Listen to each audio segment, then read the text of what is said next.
Please join me in welcoming Jeff Bezos.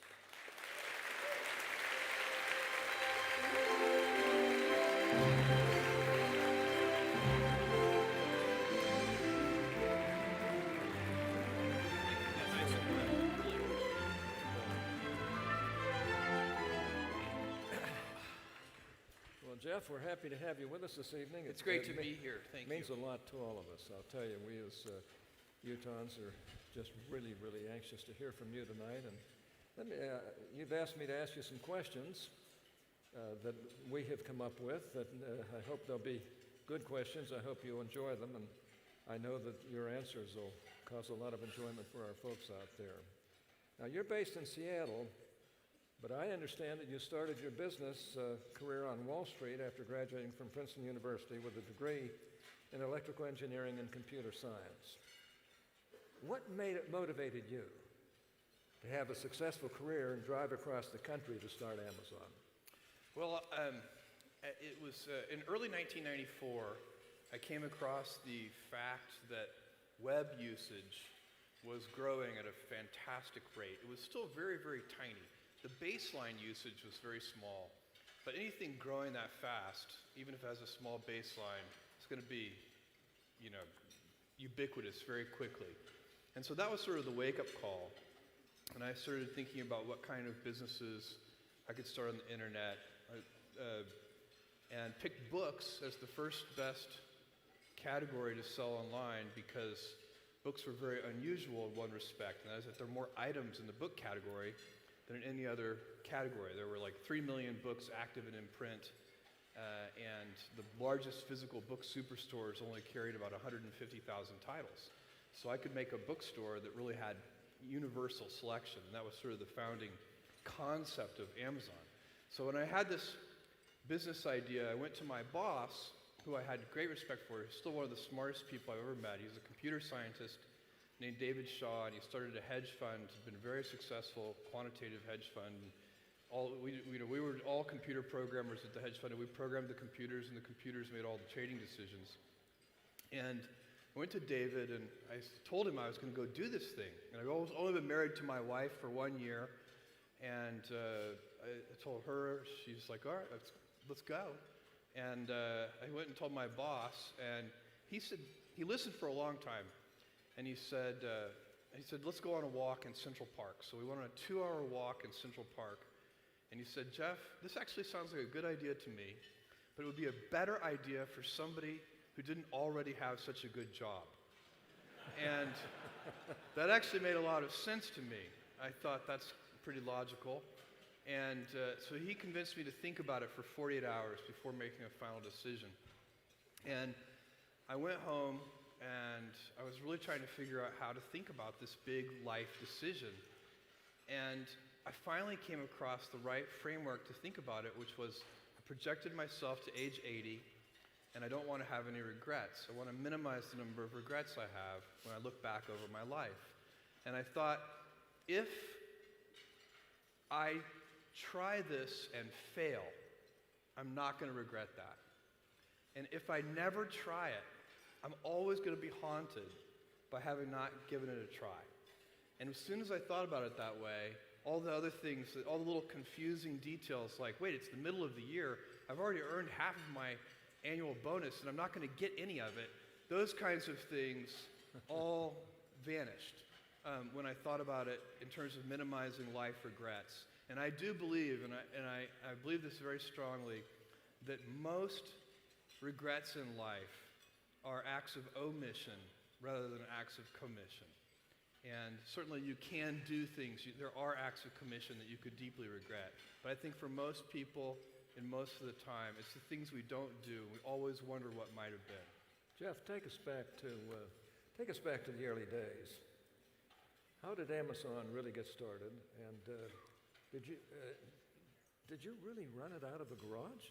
We did. We I rented a house in Bellevue, Washington, which is a suburb of Seattle, and we had up to 4. We moved out of that garage when we had 4 employees.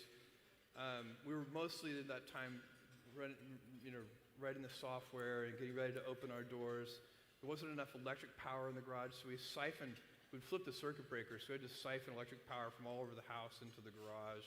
Big orange extension cords running from every room into the garage. It was time to move. We moved and we launched our business in July of 1995, opened the doors, and in the first 30 days, we got orders from 45 different countries, all 50 states. We packing boxes on the floor. I would drive the boxes at 10 p.m. to the main Seattle post office in my Chevy Blazer myself every night. The last thing I would do before going home. So that was 18 years ago, and we've had a lot of luck and a lot of planetary alignment since then, I can assure you. Well, just think about it.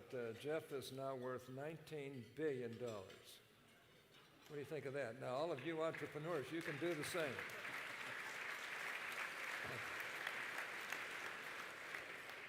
You've said in the past that a company learns as much from its failures as it does from its successes. Do you really believe that? And can you talk about what you've learned from your failures? Well, and are there any failures? I can't think of believe any. me. The way I think about it is, if you want to invent, if you want to do any innovation, anything new, you're going to have failures because you need to experiment. And I think the amount of useful invention that you have is directly proportional to the number of experiments that you can do per week, per month, per year. And so if you're going to increase the number of experiments, you're going to also increase the number of failures.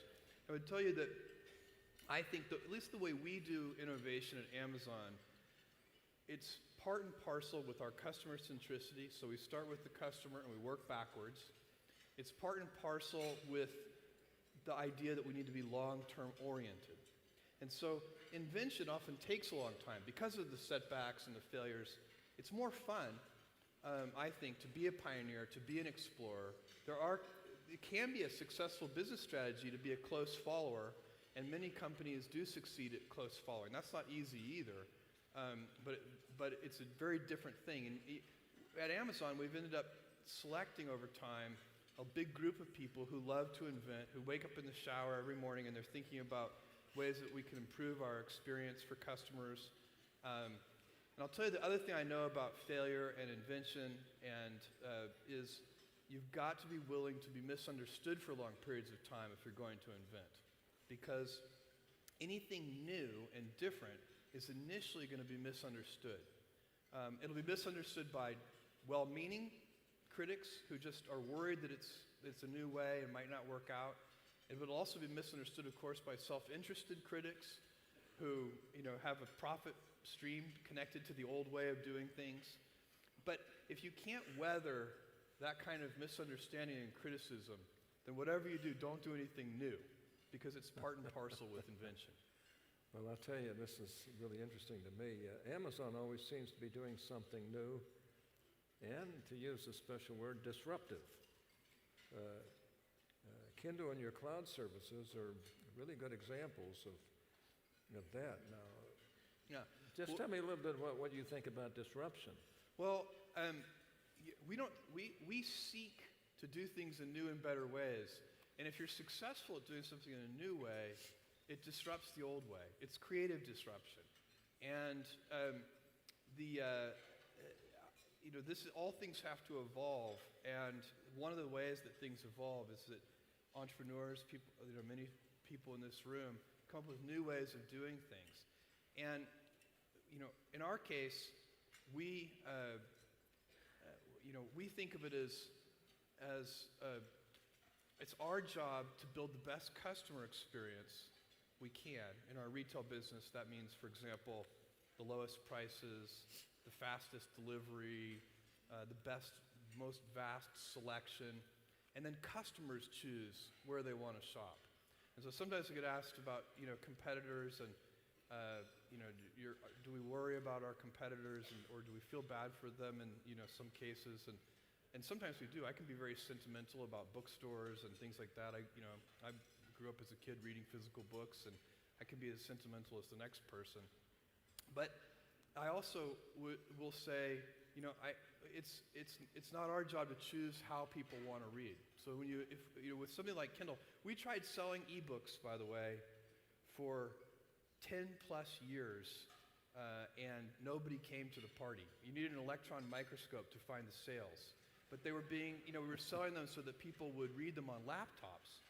And so we finally decided we're going to have to build a device that people will like. And that's the thing that actually ended up causing the disruption. It was this device that disappeared, got out of your way, so that you could enter into the author's world and lose yourself in the story the way that people can with a physical book. And that's what created that disruption. And it's just important to keep in mind that customers get to choose that. Is this where the idea of Kindle came from? And that's yes, that was it arose? exactly where the idea for Kindle came from, was thinking about how in the world are we going to get ahead of, ebooks are inevitable. This is one of those things, we have a business selling physical books, we want to cannibalize ourselves, and so we try it with ebooks, nobody comes. And finally deciding, like, when you're reading on a laptop, think about how that pulls you out of the story. It has a short battery life, so you're always worried, you have battery anxiety. It's warm and hot, so if you're holding it in your lap starts sweating, and your hand, it's too heavy to hold. You can't read on a laptop. It's no fun, and it pulls you out of the story. So that became our vision for Kindle One, which we launched 5 years ago. And Kindle One was an instant success. We sold out in 5 hours. We didn't build enough, and we had to ramp up our manufacturing, and people really started reading that way. We're now in our 5th generation of Kindle, and the team has done an extraordinary job. And that's how you got into device manufacturing? Yeah, that's how we got into device manufacturing. We were kind of forced into it, and because we wanted to be the one who cannibalized us instead of letting somebody else do it. But sometimes people say, and I get this about Amazon Web Services a lot, but I also get it about the Kindle device business, where I did earlier. And the question is always, why not stick to the knitting? So, and my point of view on sticking to the knitting is that it's not the right thing for most businesses to be that focused. It's true that you hone skills in a business. You learn to be really good at a few things, and you do want to extend out from those skills. But your customer needs change slowly over time, and you have to learn new skills on behalf of your customers. So basically, we had a bunch of readers as customers, people who love to read. And they didn't know it, our customers, they weren't asking directly, but basically they were saying to us, you're going to have to learn a new skill. You're going to have to stretch and learn how to manufacture hardware so that you can continue to serve me 10 years from now. That's what our customers were telling us. And that's good. If businesses, try new things and stretch their muscles and put themselves in uncomfortable situations. I think one of the reasons that businesses stick to the knitting is because it's way more comfortable. As soon as you're doing something new, it's like being a toddler all over again. You get up, you fall down, you get up, you fall down, you get up, you fall down. And so businesses need to do that same thing. They need to remember that it's not that bad to fall down, and it doesn't hurt that much. When we try things like Amazon Web Services, we didn't know that was going to work. It has worked really well, but it's the kind of thing that if it hadn't worked, I always tell people, well, guess what? If something doesn't work, the day we stop doing it, all that will happen is our operating margins will improve. It won't be that bad. And companies get afraid. I think most companies get criticized for experiments that they tried that failed. But really, companies should be criticized for the omissions, the things they should have tried and didn't. And those almost always go unremarked. Now, this is interesting to me. Has the transformation to digital versions of books, music, movies, and television programs, has that affected people's appetite for consuming content? And if so, how? Here's what's the general rule here is that we humans do more of anything that's made easier. So if the friction level gets reduced, we do more of that thing. And so I can tell you that people who buy a Kindle read 4 times as many books in the 12 months after they bought the Kindle than they did in the 12 months prior to buying the Kindle. 4 times as many books. And the reason is we're reducing the friction of reading. You have your whole library with you. You can think of a book and be reading it 60 seconds later. It's lighter than a physical book. You can change the font size when your eyes get tired. You can look up words. So there's so many advantages to reading that way that once people start reading that way, they end up reading more because it's less friction. And that's true of all the different media types. When they get digitized, people have faster access to them, whether it be music or video, and they start doing more of that. I'm really excited about long-form reading because I think we, as humans, we learn different things from long form than we can learn from short form. When you read a novel or a biography, you actually do get to live another life, and you learn things that way, I think, that are unlearnable in any kind of short form, whether it be a movie or a TV show or a blog post or a song. You learn different things. Well, so are paper books going away? So far, no. In fact, people who switch to digital books they buy Kindle books and they keep buying physical books. I think if you look long enough in the future, physical books won't go away, but they will become kind of objects. They'll be interesting objects that we still like, but they probably won't be. We still like horses, but we don't commute on them. And so there'll be a lot of love for books, and people. But I think people eventually will mostly read in electronic form. Well, it's apparent you don't know some of our Utahns. They do commute. I actually, over Thanksgiving weekend, went on a 3-day, 45-mile trail ride with my brother and father. And my butt is still a little sore. Tell me about your father.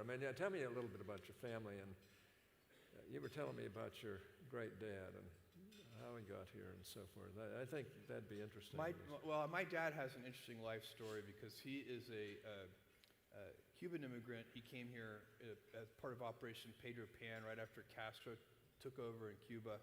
And he had a warm reception here in the United States. Was picked up by a Catholic mission in Delaware. He was a 15-year-old boy. His parents sent him away thinking that Castro would last maybe 6 months or a year, and he was starting to write anti-Castro graffiti on buildings and stuff, which was a very dangerous thing for a 15-year-old to do at that time. And so he came here, and of course he didn't see his parents for many years because Castro didn't go away, and the borders got shut down, and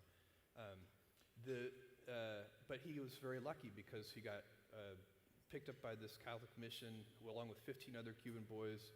They put him through high school and taught him English and even ended up giving him a scholarship to college. And so it really worked out well for him. His parents finally were able to immigrate to the U.S. Many years later. So it's a very good news story, but to me, my dad is a real patriot. He loves this country the way only really immigrants really can. Oh, that's tremendous. We now have young Marco Rubio in the Senate, and he is really something. I think as you get to know him, I think the whole country's going to just love him. But let me ask you about the cloud. I understand that Amazon Web Services is one of the leading providers of what some people call cloud computing infrastructure. What is the cloud? And how did that come about inside Amazon? Well, about 7 years ago, we started selling these cloud computing services. And our take on this was very, very foundational infrastructural services. Think of selling storage and compute and queuing service, and now there are a bunch of different services. But the basic fundamentals, like if you read through a Computer Science 101 textbook, all the fundamental primitives of computer science, we said, let's just build a service for each of those. And the reason we started doing that initially was we were just going to do it for ourselves.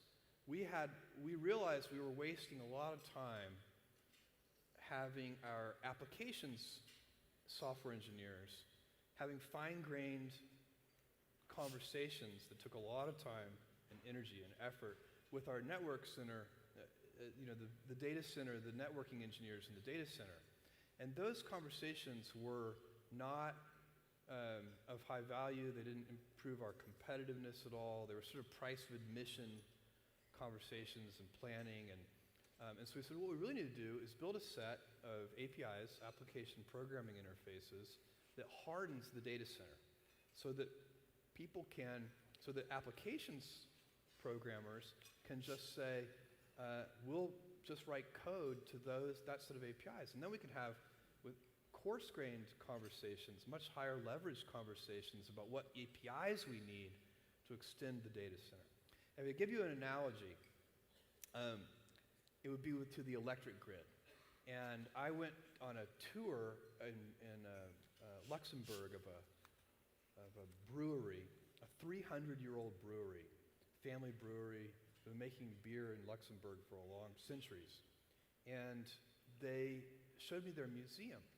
And one of the things that they had in their museum was an electric power generator that they had installed in the early 20th century so that they could make their beer. And of course, as soon as they got the electric grid, they disconnected the power generator from their factory and put it in the museum. And because making their own electric power didn't make their beer taste any better. And that's what it is to run a data center. For most companies, the data center is just a bunch of undifferentiated heavy lifting.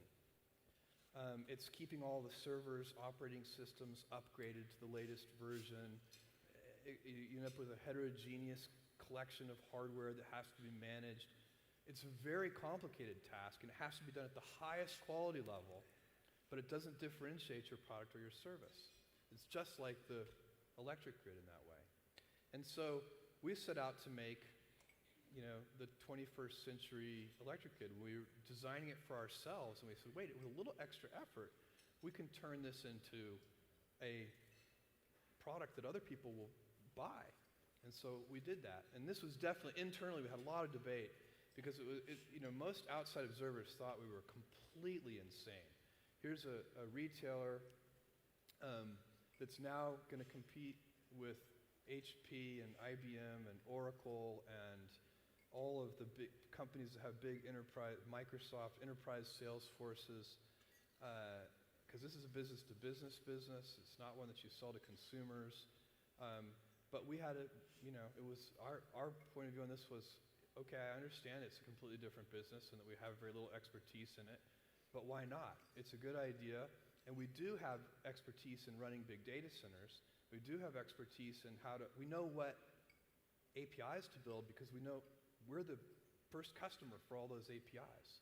So it really did, and now it's turned into a significant business in its own right. And that, again, that's a team, just like the Kindle team, it's another team that's just doing a fantastic job. What do you think? You enjoying this?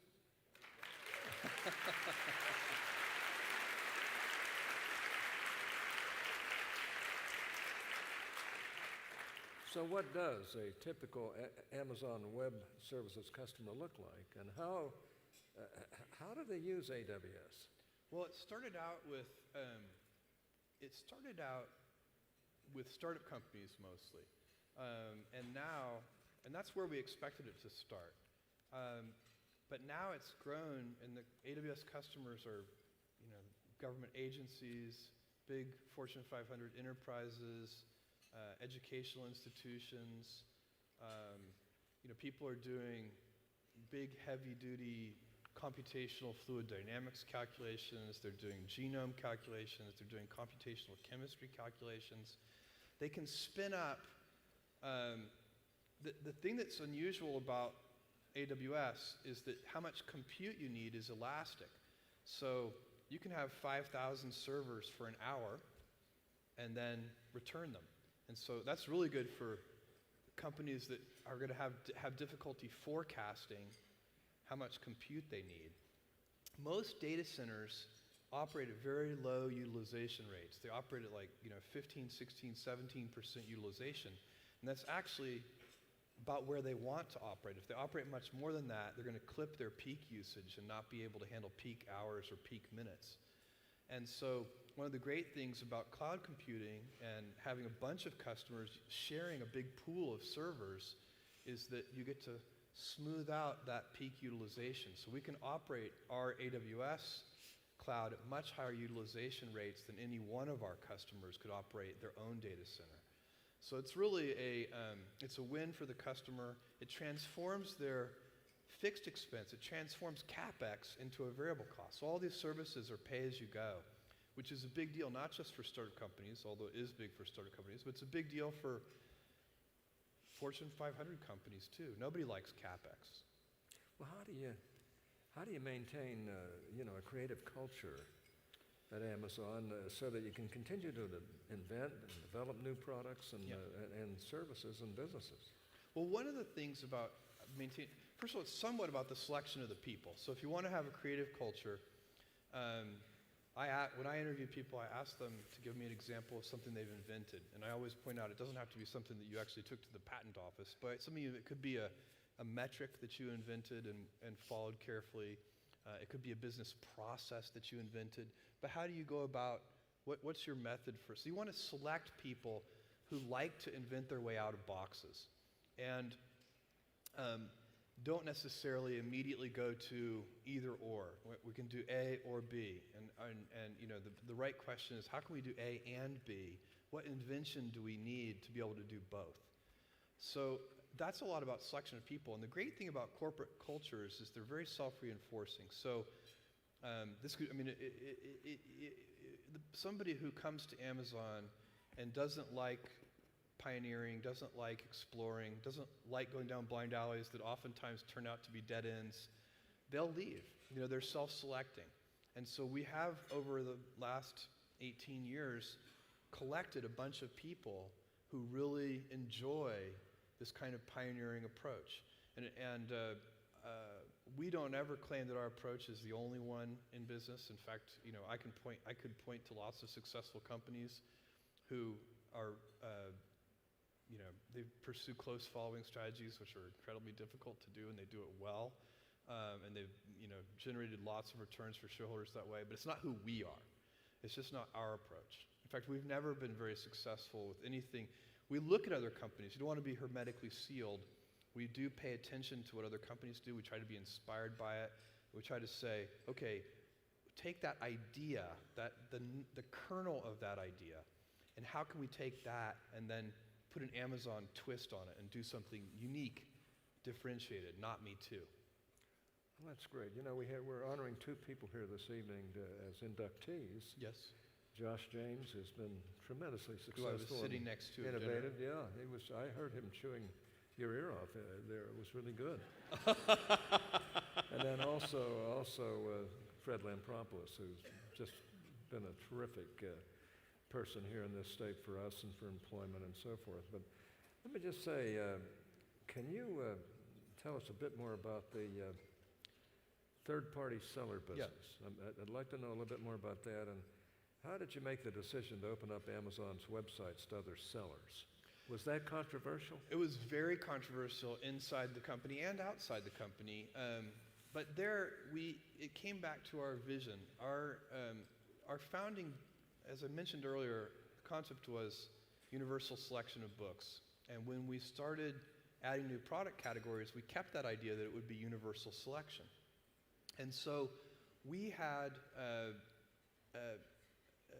realized very early that the only way we were really going to get to universal selection of all product categories is if we invited third-party sellers to join us on our website. And the first thing we did was launch Amazon Auctions, and that failed. And then we launched something called Z Shops, and that failed. And then our third try was Amazon Marketplace, and that succeeded. So that's an example. What I ask people inside Amazon to do is be stubborn on the vision and flexible on the details. We knew we needed to make third-party sellers successful on Amazon. We just didn't know how to do it. And so we had to go through 3 iterations. And it finally worked. And now it's 40% of units sold on Amazon. It's a huge part of our business. That's tremendous. How do you give confidence to others, both inside and outside Amazon, that these long-term investments will ultimately pay off? Well, that is a very good question. The long term has to eventually come. We're very long-term oriented, but one of the things we did this back in 2005, 2006, and every once in a while, we internally, just to prove to ourselves that we're correctly assessing the health of all of our different initiatives, we like to kind of demonstrate to ourselves that the business model is really working. And so we did that in 2005, 2006. At some point in the future, I don't know when, we'll do that again. We internally can have conviction on some of the things we do because we can tease apart, our established retail business and our established geographies. We know very well how well that business is doing, and that we love that business. It sets a high bar for everything else we might do because that business is such a good business that some of the people in this room must be buying shoes from us, and I bless you for that because we're selling a lot of shoes. So these are great businesses, and our first duty is always to take our established businesses and make sure that they continue to be healthy and generate lots of free cash flow, because that free cash flow is what allows us to enter into new things like Amazon Web Services and new geographies. We're investing in China. We're investing in our digital media business. So those kinds of things. But it's hard to have conviction about whether something will work. And the only thing that I can offer, every once in a while, you get a crisp moment of clarity where you just know some things are going to work if you are persistent enough. And I think you can only do that if you start with the customer and work backwards. I don't think you can build that kind of clarity on what your competitors are doing or what kinds of technologies are available in the marketplace. That kind of clarity can only come from a deep understanding of customer needs. And the good thing about customer needs is they change slowly in time, so you can count on them. I know for a fact that 10 years from now, Amazon's customers will still want low prices. I know for a fact that Amazon's customers 10 years from now will still want fast delivery. They'll still want vast selection. And there's no chance that 10 years from now, somebody will come to me and say, Jeff, I love Amazon. I just wish you delivered a little more slowly.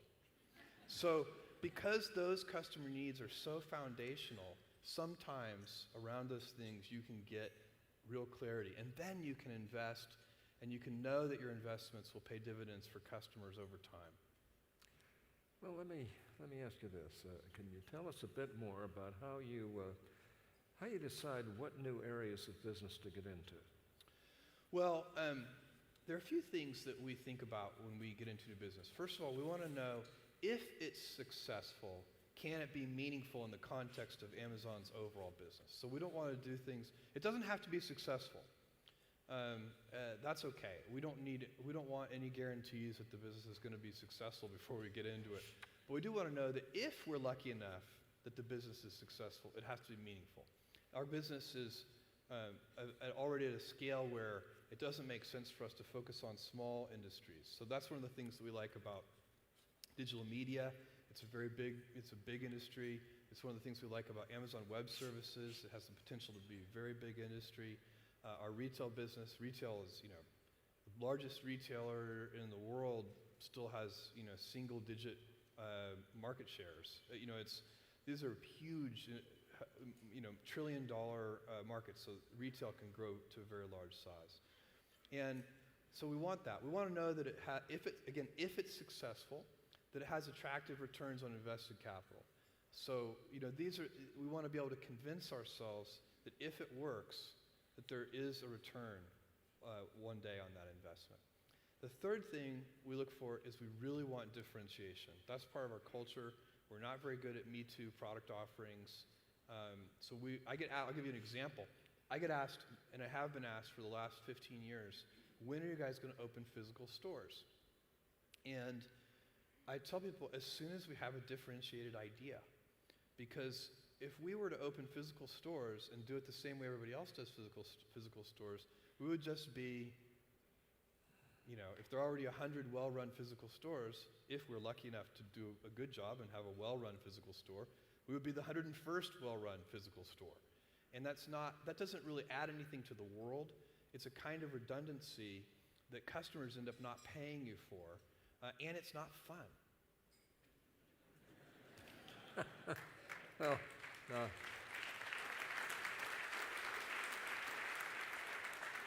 Amazon is in some very competitive industries. How do you stay on top? Well, you know, to a fault, we are not competitively focused enough. In fact, we try to do a lot of benchmarking internally because we don't have that conqueror mentality. Those are the people who get their energy in the morning from figuring out who are the 3 companies we're going to kill this year, tend not to stay at Amazon because they're very bored at Amazon, because we really put, 99% of our attention on the customer experience. And so, and I say that, with a little bit of, that culture is our strength, but your strengths are also, can also be your Achilles heel. And so we do have some formal programs inside the company. We have some formal benchmarking teams that try to look at competitors and see what they're doing and bring back reports because it's not our natural starting place. I think the good news for us is that the internet arena, the areas where we operate are so fast moving that pioneering mentality actually works better. It's awfully hard to be a close follower on the internet because things change so rapidly. But these are competitive industries, and we work hard to offer the best customer experience. And that is, that will sound overly simplistic, but that is basically how we try to stay in our leadership position, by offering a great customer experience. The other thing that I would say is that many times the media, especially the blogosphere with the kind of the headlines that get written in the blogosphere, they too often make everything in business look like a pitched battle because it's more fun to read that way. Rivalries are fun to read about, so everything is this is going to be a Kindle killer or an iPad killer or, and the reality is in business, most of the time, industries rise and fall. And so there's usually room for more than one winner. There are some business arenas where winner takes all. I'm not crazy about those arenas. I prefer arenas where there are 2 or 3 or even half a dozen winners because your odds of being one of the winners are so much better. So oftentimes, it's not the pitched battle that you read about in the media. It's not a sporting competition where there really is a winner and a loser. One last question. Congratulations on being named Fortune Magazine's 2012 Business Person of the Year.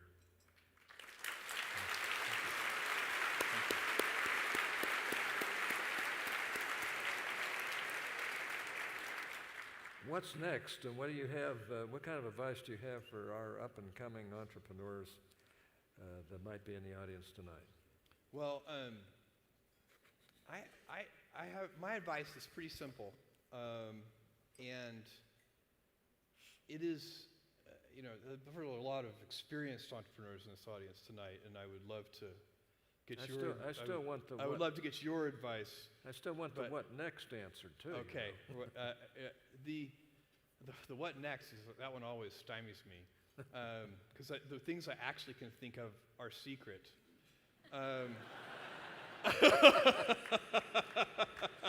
knew it. I knew that's what I have to come up with a what's next that I'm not actually thinking about.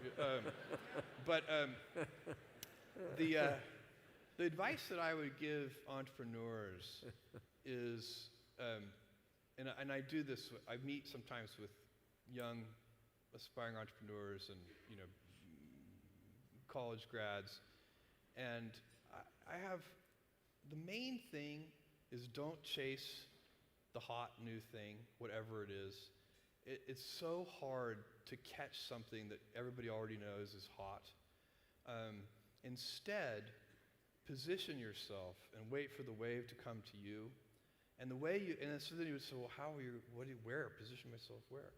And I think what you do, position yourself in something that captures your curiosity, something that, that you're missionary about.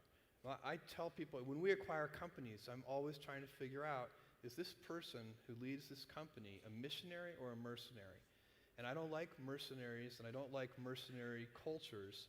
And the missionary is building the product, building the service because they love the customer, because they love the product, because they love the service.